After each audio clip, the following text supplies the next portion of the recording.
بعض اوقات یہ ہوتا ہے کہ آدھی نماز انسان، یا مثلاً آپ یوں کرتے ہیں کہ جو پہلی رکعت شروع کرتے ہیں اس میں تو آپ کھڑے ہونا آسان سمجھتے ہیں، کھڑے ہو کے پڑھ لیتے ہیں، لیکن سجدے سے اٹھ کے پھر کھڑے ہونا بعض بیماریوں میں مشکل ہوتا ہے، آرتھرائٹس کی پرابلم ہوتی ہے کئی لوگوں کو، اور بڑھاپے سے جوڑ چٹکنے لگتے ہیں، تو ایسی صورت میں ان کے لیے بعض اوقات نقصان دہ بھی ہوتا ہے، بوجھ نہیں اٹھا سکتے. تو ایسی صورت میں کیا ہے کہ مثلاً ایک رکعت اگر کھڑے ہو کے پڑھی ہے تو لازم نہیں کہ باقی 3 بھی کھڑے ہو کے پڑھے، باقی وہ بیٹھ کے بھی پڑھ سکتا ہے اگر اس کا عذر معقول ہے.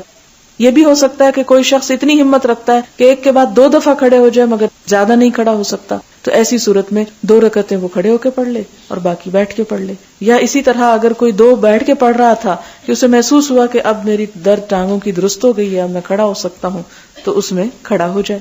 کہ ایک شخص مثال کے طور پر اس نے بیٹھ کے نماز شروع کی، مثلاً 2 رکعت پڑھی، آپ نے سلام پھیرا، اب ہمت نہیں ہو رہی کہ آپ اٹھیں ابھی کیونکہ آپ پہلے ذرا لمبا قیام کر چکے ہیں، تو آپ اگلی نماز جو ہے وہ نفل بیٹھ کے نیت کر لیتے ہیں. اب آپ نے بیٹھ کے شروع کی، اب کیا ہو رہا ہے کہ آپ نے مثلاً 40 آیتیں پڑھ لی اور آپ سمجھتے کہ اب میں کھڑا ہو سکتا ہوں، آپ کھڑے ہو جائیں اور 40 جو ہے وہ کھڑے ہو کے پڑھ لیں اور پھر آپ رکوع کر لیں. یا اسی طرح یہ ہے کہ آپ نے دیکھا ہوگا جب فیصل مسجد میں ایک سپارہ پڑھا جاتا ہے 2 رکعتوں میں، تو بعض لوگ جن کو نماز کھڑے ہو کے پڑھنے کی عادت نہیں ہوتی یا جسم بھاری ہوتا ہے تو مسلسل اتنی دیر کھڑے نہیں ہو سکتے، تو ان کے لیے کیا سہولت ہے کہ کچھ اگر کھڑے ہو کے پڑھی ہے اور جب ٹانگیں جواب دینے لگے تو بیٹھ جائیں،